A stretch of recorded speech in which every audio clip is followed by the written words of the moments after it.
Binamantayang low invest sa C91W na dissolve na rin mula dito sa bandang Micronesian Peninsula.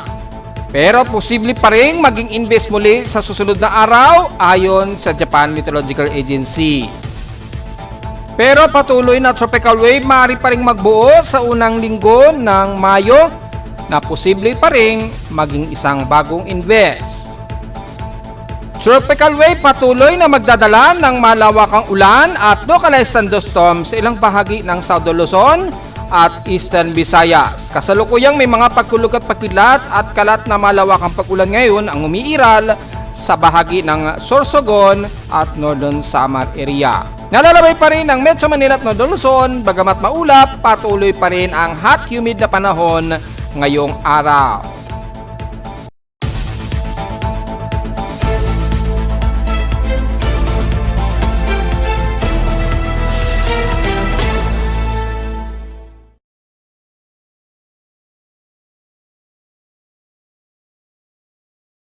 Hello, magandang tanghali mga folks. Welcome po muli sa ating Daily Weather Bulletin at Analysis para sa ikalawang araw na ng May 2026. Ang oras sa ating voice print ngayong tanghali ay alas 11:54 na ng magtatanghaling tapa. Bagamat mas maulan ngayon sa Southern Luzon at ilang bahagi ng Visayas at dulot po ng mga pagkulog at pagkilat ngayon umiiral ngayon dyan sa bahagi po ng Eastern Samar na base sa aking lightning detection system in real time ay mula pa kaninang umaga ay patuloy pa din sila nakakaranas ng malawakang ulan. At least merong 76 inner lightning strokes ang kasalukuyang umiiral dyan. Ayun, ingat po sa mga kababayan natin sa Northern Samar ha, hanggang dyan sa parte po ng Tacloban at Ormoc na kasalukuyang nakakaranas ng mga localized thunderstorms. May mga kasamang mga moderate and heavy rain showers. Well, good thing po yan dahil yung tropical wave na naglalapit dyan, gaya nga po na sinasabi natin noong nakarang araw, magdadala yan ang mga kalat-kalat na pag-ulan po. Well, maganda yan para medyo maibsan naman ang grabing alinsangan talaga ng mga nakarang araw. At patuloy na nadedetect ang pulsing ng ating lightning detection system sa Caloocan.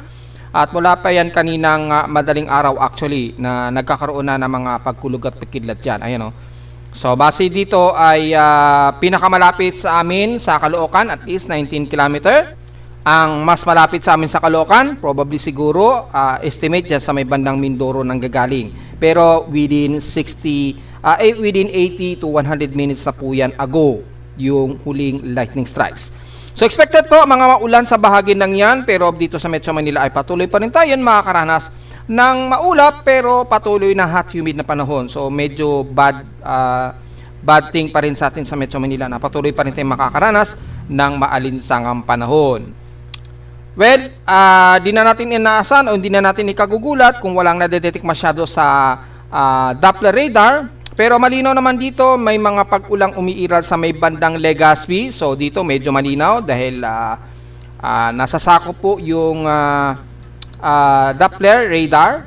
Yan, ibabaan natin yung opacity. Makikita natin sa may bahagi nga po na Magallanes, bandang Juban o Sorsogon City at bandang Santa Magdalena at Matnog, nakakaranas sila ngayon ng mga moderate and heavy rain showers po na pabugso-bugsong ulan na may kasamang localized thunderstorms. Ingat na lamang po sa mga pagkulog at pagkilat, maging dyan sa bahagi nga po ng Northern Samar, na bagamat hindi masyado kita sa Doppler radar, pero kung titingnan naman natin dito ha sa ating CMS Doppler radar, mas malinaw dito na makikita natin yung detalye ng mga inuulan. I-load po natin, hopefully ma-load po yung CMS data ng Doppler. Ayan po mga folks, malinaw po yung pag-ulan. Umiiral nga po dito sa may bandang Katarman, Northern Samar, kasama na ang bahagi nga po ng Lawang hanggang Achete na po yan. So most of eastern at northern part ng Samar nakakaranas ng pag-ulan at patawid na yan ang bandang Bulusan, Irosin hanggang Legazpi, kasama na ang isla ng Rapu-Rapu Island at maaaring magpag-ulan din sa bahagi po ng Masbate at Ticao Island ang nagaganap ngayon tanghali dyan. Ingat na lamang sa pagkulog at pagkilat, pero hindi naman masyado delikado ang magiging buhos ng ulan dyan. Well, at least medyo mapapawi muna ang grabe na alinsangan sa inyo dyan. Yan, makikita po sa malinaw dito sa Doppler radar imagery. Hindi masyado malinaw dito sa Doppler radar ni Pag-asa na hindi masyado sakop yung pinaka-precipitate rate wave ng area. Pero dito ay klaro naman, heavy rain showers po, may localized thunderstorms ang umiiral. So, kasalukuyan na may pag-ulan talaga dyan sa ilang bahagi po ng Eastern Samar at umaabot yan sa parte ng Leyte. So, medyo good thing. Sa ating current conditions, overcast, gloomy pa rin at haze at particularly pa rin dito sa Metro Manila, kasama na sa amin sa Caloocan. At inalis na po sa listahan ng ating dashboard ang active na Invest 91W. Didiscuss natin yan maya-maya. Pero malinaw naman yan mga folks ay maalinsangan pa rin tayo at malinaw din na mukhang na-dissolve na po itong C91W. Pero it doesn't mean wala pa rin susunod sa kanya dahil patuloy pa rin ang mga development of convergence at tropical wave dyan sa may bandang Micronesian Islands o malapit sa may bandang Shuuk or Marshall Islands. Sa ating current conditions, overcast, gloomy, haze at partly cloudy pa rin tayo at medyo windy dito sa amin sa Caloocan at 21.7 km per hour ang hangin. Sa labas, temperature na netala ng weather station, kaninang 5:44 AM, pinakamababa na ang 27.2 km per hour. Kahapon, grabe pa rin ang init, 36.2 degrees Celsius. Kahapon dito ng hapon at 2:42 PM ang highest peak. So, ibig sabihin namang, grabe pa rin ang heat index sa amin sa Caloocan, 52.2 degrees Celsius ang naging heat index sa amin sa Caloocan. So, very obvious po kung titingnan natin yung almanac and climate under heat index as of 11:29 AM, nasa 46.3 degrees Celsius na kagad. Danger ang aming heat index. Yan. Base dito ay 44 degrees Celsius daw ang pinaka-average heat index sa amin sa Caloocan, pero sa maghapon, mukhang yan na raw ang pinakamataas, which is nahigitan pa base sa actual reading ng instrumentation reading sa amin sa Caloocan. Kahapon sa data feed ni Pag-asa kahapon sa heat index report o init factor report nila kahapon ay ang dami na ring mga matataas ang heat index sa kanilang records. Nangunguna ang may 45 degrees Celsius na pinakamataas ang Dumangan sa Iloilo, 45 degrees Celsius, at sumunod na po yung mga tigpo 44 degrees Celsius po. Kung i-double check natin, nangunguna sa may 44 degrees Celsius po ang Virac Catanduanes, yan.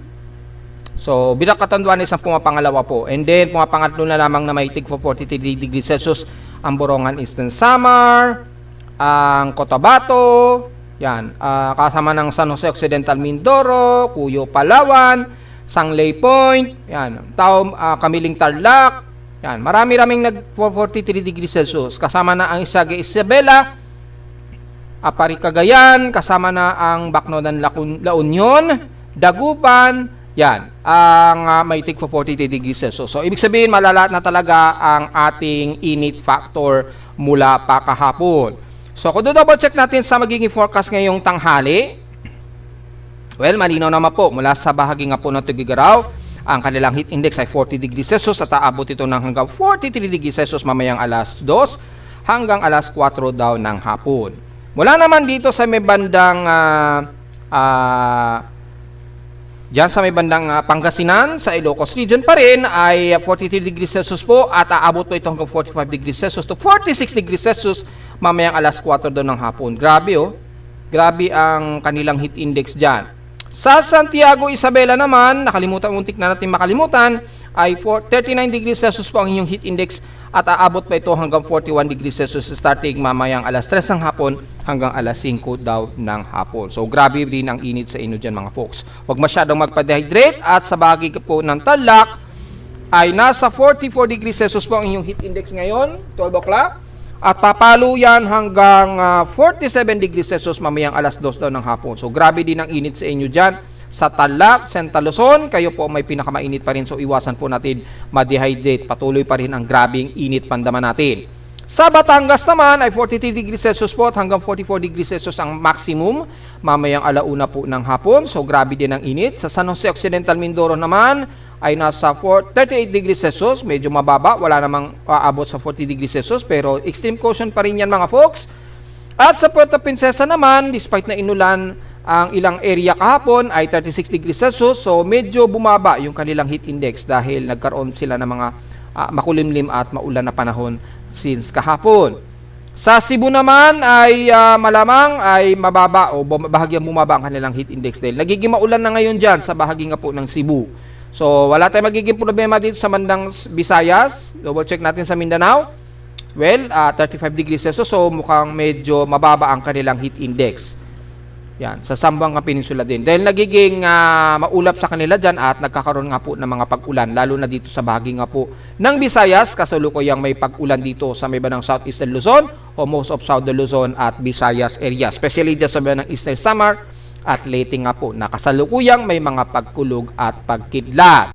So kitatabi naman natin sa PX Extreme Sin past 24 hours, nangunguna pa rin ng tugig raw sa grabe ang alinsangan o init, dala po ng outside air temperature na 37.7 degrees Celsius. At sa Baguio, almost stationary pa rin sa kanila na 17.8 degrees Celsius lowest. At sa Inulan ang hinatuan nga po, mayroon silang 66 mm na total rainfall. So umuulan pa rin sa Eastern Mindanao ha. At sa average maximum sustained wind ay ang Apari na may 17 km per hour. Sa Caloocan ay 11.8 km per hour lamang in 1 hour average wind speed namin. So hindi naman so far ganun katindi ang hangin sa amin sa Caloocan o sa Metro Manila. Outside humidity natin, medyo moderate tayo. So expected, mataas ang ating alinsangan ha. Hot humid dahil sa mataas ang ating outside humidity na 71% at bumaba ito ng 3% since last hour. Alanganin thunderstormy tayo at 1,008 hectopascals and steady ito since last hour. Sea level natin, kasalukuyang maximum high tide po tayo. Pero sinabi na natin yan, in 3 days, maglalaro sa 1 meters, 2.8 meters ang taas niyan. So maximum high tide pa rin po tayo o mataas ang ating sea level ngayon. Ingat na lamang po, lalo na sa silangang baybayin po ng Bicol Region at Eastern Visayas, sa malakas po yung ating bugso ng hangin dyan ng easterlies, kasabay pa ng maulan na panahon at localized thunderstorms.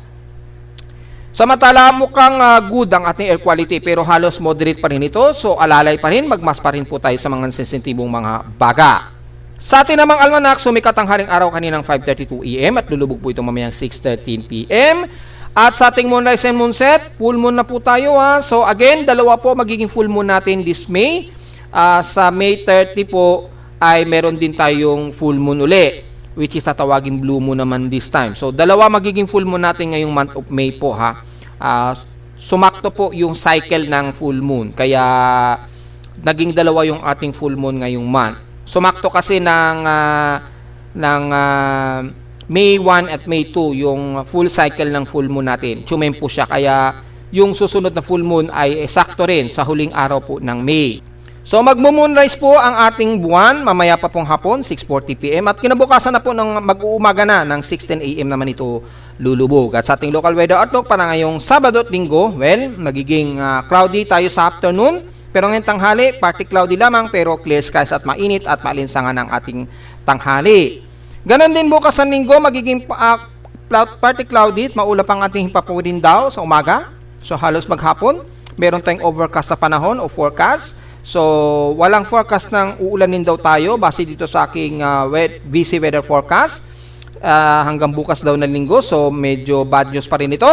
Highest sa lawas sa pressure expected maglalaro 36 to 37 degrees Celsius pa rin na napakainit at lowest temperature expected ay 26 to 27 degrees Celsius. So silipin natin ang gamit ang ating Himawari satellite imagery. Makikita po ang mostly ay maulan ang bahagi na ito ng Southern Luzon at Southeastern Luzon. Kabilang na ang bahagi nga po ng Bicol Region na pinakita ko sa inyo kanina.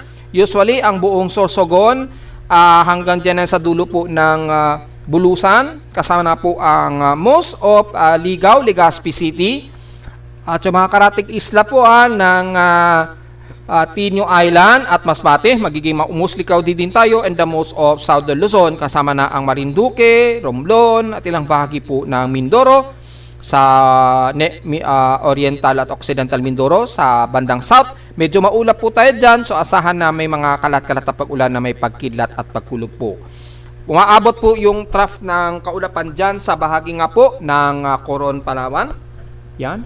Nagkakaroon ng maulap na yung papurin dyan. So may mga ilang light to moderate showers din ang inaasahang forecast dyan. The rest ng bandang Visayas, magiging maulap po tayo mula sa bahagi nga po ng Panay Island, Mapa Negros man yan, Cebu, Bohol, lalo na sa bahagi po ng Leyte at Eastern Samar na nakakaranas kayo ng localized thunderstorms. At maulan po sa Northern Samar area, ingat na lamang kung magtuloy-tuloy po ng mahigit isang oras ang inyong pag-ulan, posible po ang mga flash floods. Pero dahil po sa tagtuyo tayo, mabilis naman sigurong maapula o yung basa, madali ring sigurong matutuyo yan. Pero kung matagal-tagal na ang buhos ng ulan, ay alalay kung sakaling biglang tumataas po ang inyong baha dyan o floods po. Mula naman sa bahagi ng Mindanao, magiging maulap din katamtaman ng panahon ang buong Mindanao at maulap po ang most of areas ng Mindanao, kabilang na Northern Mindanao at may mga kalat-kalat na pag-ulan. Dito sa Dinagat Island at Siargao at ilang bahagi nga po ng Caraga, lalo na sa Surigao City at Surigao del Sur, ilang bahagi nga po ng Caraga mula Butuan at Agusan del Sur. Kasama na ang silangang bahagi nga po ng Bislig at Hinatuan na maaring magkaroon ng mahihinang kalat-kalat na pag-ulan na may pagkilat at pagkulog. Ganon din sa buong Davao de Oro at area ng Governor Henroso na posibleng magkaroon ng mga ilang light to some moderate rain showers. Maulap din ang buong Sorsogon area, kabilang na ang Cotabato, North Cotabato man yan o South Cotabato, kasama na ang Sultan Kudarat at Kidapawan, kasama na ang Coronadal o Takurong man yan.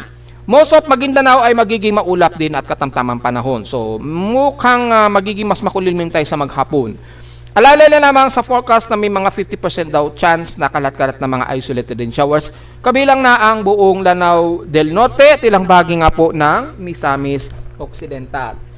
The rest ng Zamboanga Peninsula magiging mostly cloudy din po tayo sa maghapon. May mga aasahan daw na mga isolated rain showers and localized thunderstorms maging dyan sa bandang Zamboanga City at isla ng Basilan at Hulu-Sulu po. So mostly cloudy at partly cloudy ang halos buong Mindanao pero nagiging katamtaman at all times maging sa bandang kanluran ng Visayas. Mula naman sa bahagi nga po ng Camarines Norte, papasok po ng Quezon Province at most of Calabarzon area. Partly cloudy din tayo katamtaman pero pagdating ng bandang Calamba, papasok ng bandang Cavite ay magiging mas maalinsangan na po tayo.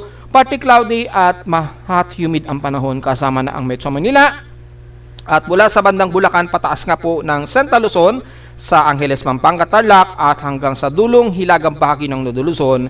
Dito na po papasok ang mas mainit na panahon, clear skies, at hot humid din ang panahon dahil sa easterly trade wind po dito sa silangan dagat Pasipiko. Kaya asahan ng mas mataas na heat index at mas mataas na outside air temperature sa inyo sa extreme Northern Luzon. Hindi ligtas ang Metro Manila sa mataas po na mainit na panahon at kasama na rin sa kategory ng ating drought ang Metro Manila po. Mataas na rin po ang drought capacity index dyan sa Metro Manila. Kaya hindi tayo ligtas sa magiging tagtuyot na panahon ngayong araw hanggang bukas ng linggo.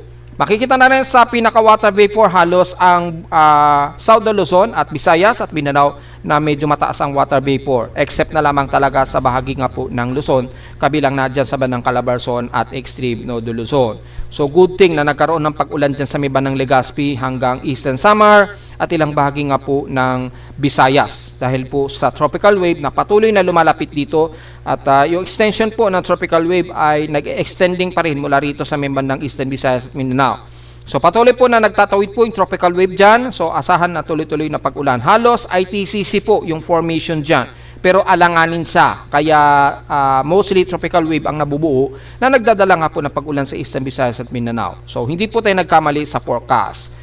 Yan. Yung remnant po ni 91W halos sa tropical wave na lamang din po. So hindi po siya nagtuloy. Kaya i-discuss natin yung report o status report ni 91W which is na-dissipate o dinisipate na at ni-remove sa ating tropical cyclone sector. Yan. So mula sa ating tropical cyclone sector, wala na po sa listahan si 91W. Dinisolve na po ng ating monitoring. At makikita natin sa pinaka-fail-proof ay halos sa tropical wave na lamang din ang umiiral dito sa may bandang Guam. So patuloy pa rin na makakaranas ng mga kalat-kalat na pag-ulan sa bandang Guam sa mga susunod na araw. Pero most likely ay tropical wave na naglalapit dito sa silangan ng bansa na nagdadala nga po ng malawakang ulan dito sa bahagi nga po ng Bicol Region at Eastern Samar. So medyo good thing po talaga na magiging makulimlim sa inyo dyan. Sana po inulan na rin sa amin sa Metro Manila dahil grabe na talaga ang init ng panahon dito sa bahagi ng Luzon o hilagang bahagi ng Luzon. At dahil wala po tayong bagong binabantay na bagong invest at niremove na nga po ng ating tropical cyclone sector itong C91W. Hindi ibig sabihin ay wala na po tayong posibleng babantayan dahil kakareport lang natin na mayroon pa rin isa hanggang dalawa ang posibleng bagyo na maaring mabuo sa loob o labas ng Philippine Area of Responsibility. Most especially nanggagaling yan dito sa may bandang southeast ng Guam or eastern part ng Guam. Which is kung titingnan nyo po sa mga forecast natin, usually nade-develop dyan kung saan na umiiral po ang malakas na El Nino phenomenon. Kung saan mas mainit po yung sea surface temperature. So, very less likely malapit sa Pilipinas ang formation ng isang low pressure area. So, mula sa Global Spectral Model, makikita natin mayroong panibagong Coriolis since May 4 to May 7. Yan, merong Coriolis na nabubuo na naman dito sa southeast of Guam. Which is hindi tayo nagkamali ng possible analysis na may maaring mabuo na panibagong susunod kay 91W. So, posibleng tawagin sa 92W yan pag naging bagong invest na naman. Dahil mula kay Japan Meteorological Agency, within 48 hour nakataas pa rin ang forecast na posibleng mayroon na namang bagong low pressure area na papalit kay 91W. So, posibleng 92W po ang itatawag dito ha. So, wag natin aalisin ang pagmo-monitoring. Hindi pa rin natin i-roll out ang possible development of invest dahil nakikita natin dito sa ating wind speed and direction mula sa Global Spectral Model. Ito yung remnants ni 91W na dissolve siya and then mayroong possible na susunod. Ito, nagkabagong Coriolis na naman. Mula sa mean sea level pressure, nagkakaroon ng circulation dito sa may bandang southeast of Guam. Ayan, 1,008 hectopascals. Alanganin po na nagkakaroon ng medyo Coriolis dito. So, abang-abang na lamang po natin mga folks dahil medyo alanganin pa yung possible development niya. Posibleng matulad din yan kay 91W na madidissolve din kalaunan po. Yan. Sa thesis strike probability, makikita natin patuloy pa rin ang mataas na probability na at least more than 50% ang strike genesis nito. So, in 144 hours period for May 7, dito titingnan natin kung patuloy pa rin ang development ng forecast, which is ganon din, patuloy pa rin ang development at mukhang iba ang senaryo niya. Mapapansin nyo po, halos pakanluran po ang nagiging direksyon ng pinaka-tropical wave niya. Kaya tututukan natin maigi ito mga folks ha. Ito po yung naunang tropical wave. Nagpaulan ngayon sa mga ng Eastern Visayas, di ba? So maaaring ito na naman ang sumunod na bagong tropical wave at mukhang bagong invest na naman ito, which is sa tawaging Invest 92W just in case po. Between May 6 yan to May 7 siguro. So, baka may makita na tayong progress by May 4 po. So, tingnan po natin mga folks ha. Yan, mataas pa rin ang probability at na-forecast na rin natin yan sa ating monthly tropical cyclone forecast assessment. Yan. So, in 168 hours, May 8 po. Tingnan natin. So, malinaw lamang po, may something pa rin ang pwedeng mabuo dyan po this week po. Yan, hindi pa rin natin pwedeng alisin o ni-ruled out ang possibility dahil mataas pa rin ang tropical cyclone genesis nito. So, despite na na-dissolve si 91W, it doesn't mean walang susunod sa kanya. Patuloy pa rin ang sea surface temperature dyan na mataas ang sea surface, kaya maaari pa rin magkaroon ng bagong convergence na papalit kay 91W. Mataas pa rin yung probability, yung weekly probability na natiling mataas po, around 60 to 70%. So, highly, most likely, merong pa rin maaaring may mabuong panibagong invest dyan or possible tropical cyclone this week or sa susunod na linggo po. Noong unang linggo kasi na darating between Monday, May 4 hanggang May 7 po. Dito, critically, meron tayong makikita na dyan na progress o possible development of tropical cyclone or kung hindi man bagong invest. So, tingnan natin mga folks. Yan. Second week po hanggang May 11. Between May 4 to May 11 na po ito.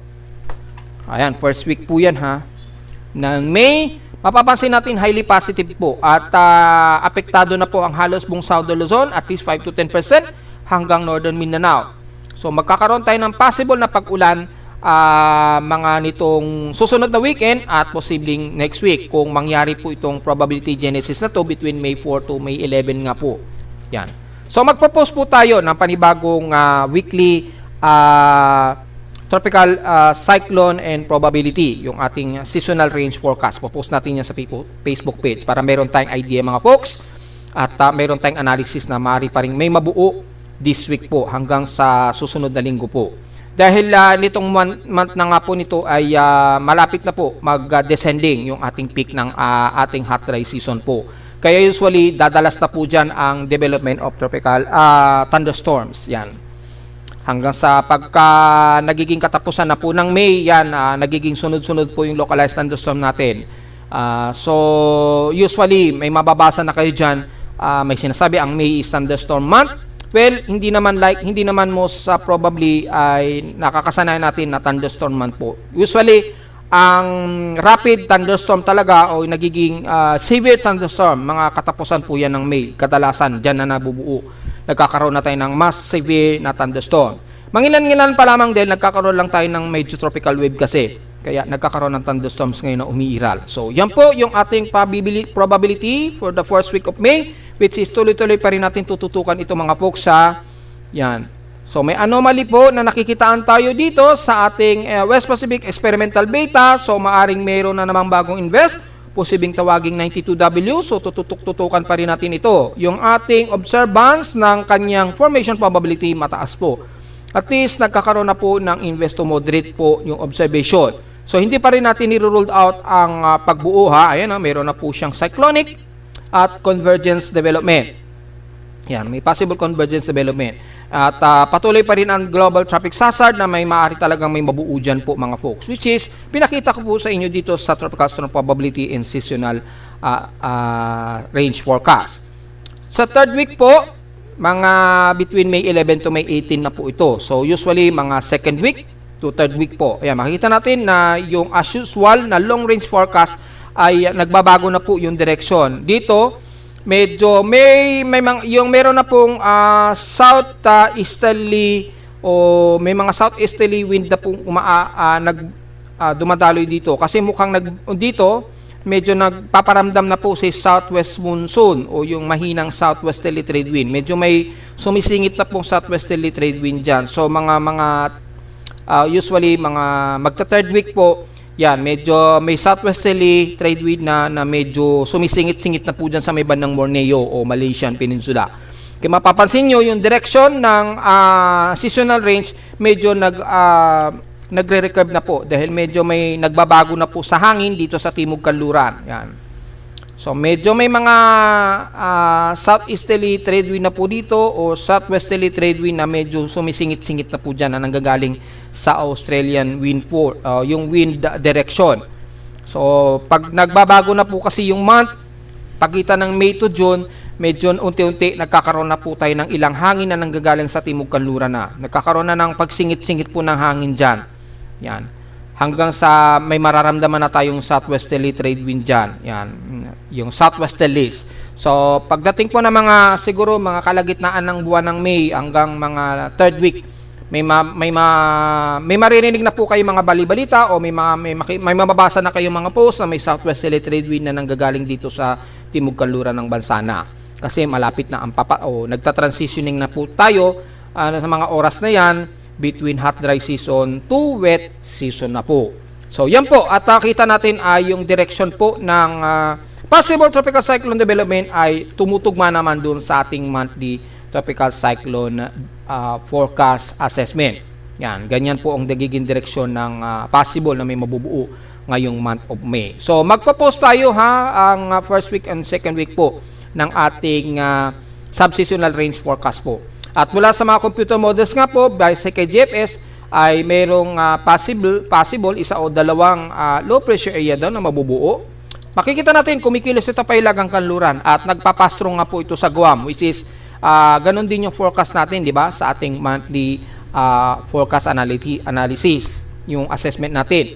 Ito ay magiging during El Nino na. Dahil pasok na po tayo sa El Nino, magkakaroon na po tayo ng first minor El Nino this month. So, inuna nang itaas ni Pag-asa yan as alert. Dahil nga po yung ating watch, yung El Nino watch nga po natin ay mataas na talaga. Magsisimula yan sa 0.5 degrees Celsius pataas. So, maaga na talaga mag-alert si Pag-asa dahil confirm naman talaga na high probability this month ang start po ng minor El Nino natin. So makikita po dito yung kilos ng tropical wave, makikita puro pahilagang kanluran at mapapansin natin very less likely pa itong magiging banta sa bansa kung mangyayari po yung long range na ito. KCMWF tropical wave pa lamang ang pinapakitaan, so wala pang significant na nagtutugma, pero at least may tropical wave po na nakikitaan tayo dito sa southeast of Guam. So may something pa rin talaga na maaring may mabuo po dyan. nitong first week hanggang second week po ng May. So, tututukan natin ito maigi mga folks. Samantala sa ulat lindol, mula kagabi, nagkaroon ng mga ilang mga minor to moderate earthquakes. Hindi pa natin na-post yung ating earthquake assessment. Magpo-post po tayo diyan. Medyo busy lang ang inyong lingkod. Pero base dito sa ating latest earthquake monitoring, wala naman tayong mga ilang malakas na maglindol ngayong araw. Dito sa amin, base sa reading ng aking seismometer sa Caloocan, wala naman masyadong agresibong active earthquake, maliban na lamang kagabi, siguro mga magnitude 3 yan, to magnitude 4. So, diretso agad tayo sa data feed ni PBOX mula kanina madaling araw, kung mayroong magnitude 4, mukhang wala naman mga folks, ayun o. So, wala namang indicated na aktibong above magnitude 4.0 na lindol, pero marami-rami kaagad ang indicated, registered na earthquake ha, ngayong araw. Ayun, ang dami na kaagad mula kaninang madaling araw. So, mga magnitude 2, magnitude 3, something. Pero marami kaagad yung clustered earthquakes.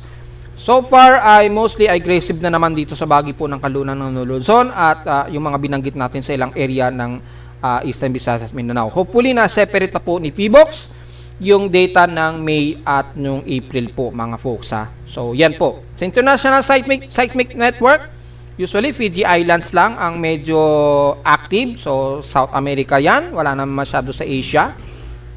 Yan.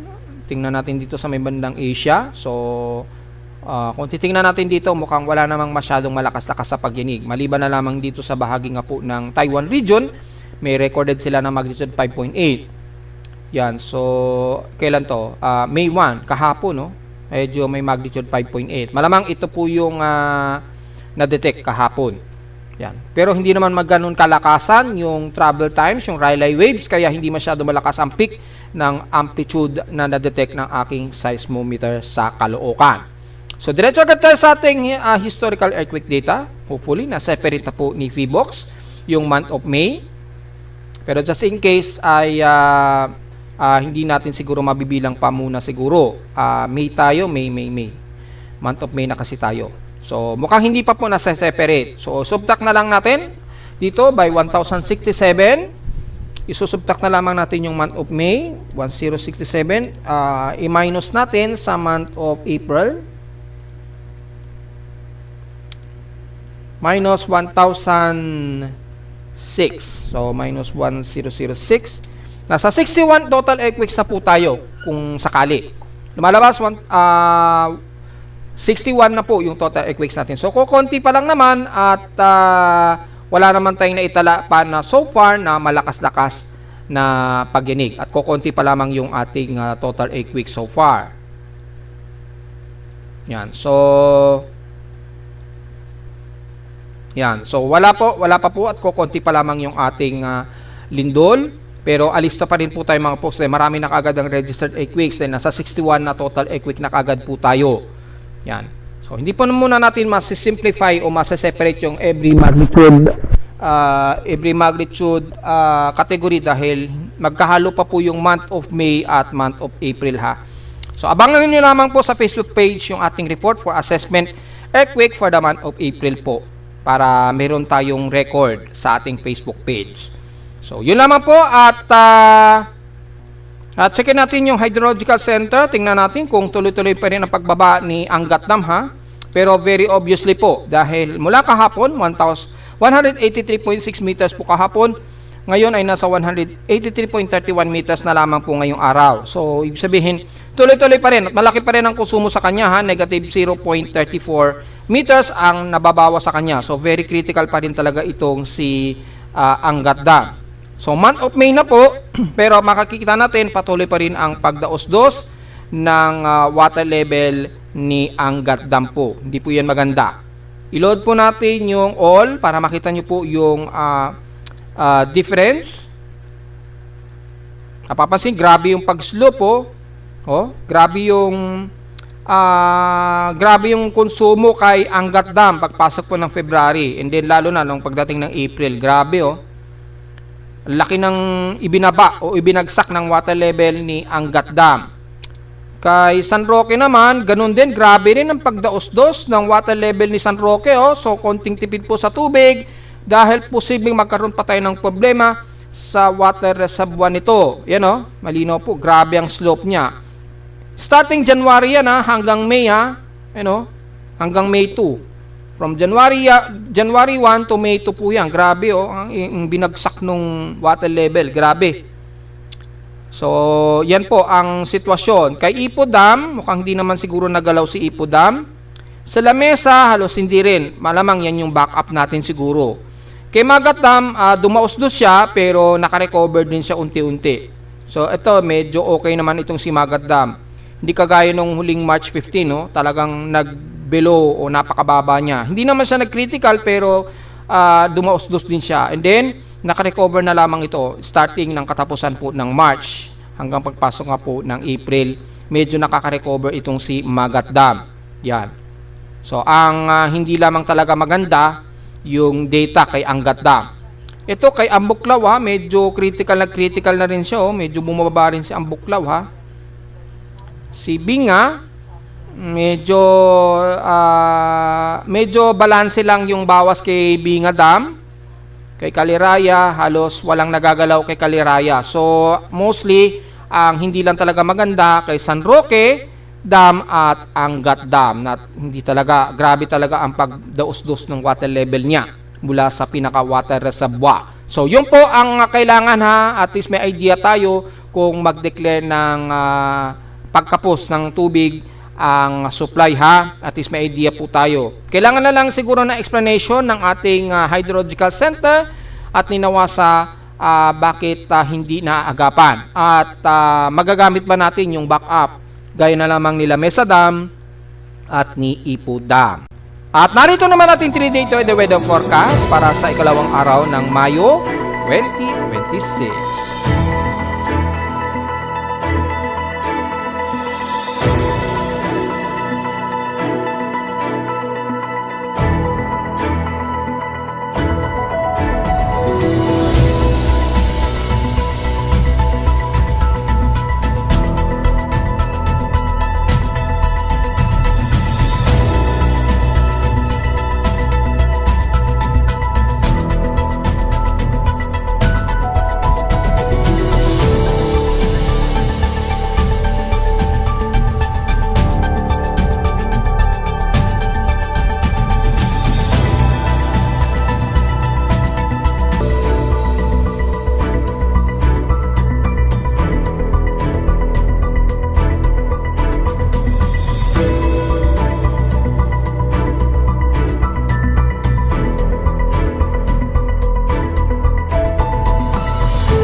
At hanggang dito na lang po ating daily weather bulletin at analysis para sa araw ng Sabado, May 2, 2026. Huwag mo kalimutan na mag-like and subscribe po sa ating YouTube channel at visit lamang anytime sa ating website na www.pimoweather.com para sa babang detalyeng gusto malaman na hindi natin isama ngayong tanghali na sa ating report. Expected pa rin na maaraw at maalinsangan pa rin dito sa Metro Manila. Although medyo nagiging windy po tayo sa pagdaloy po ng malakas na easterlies.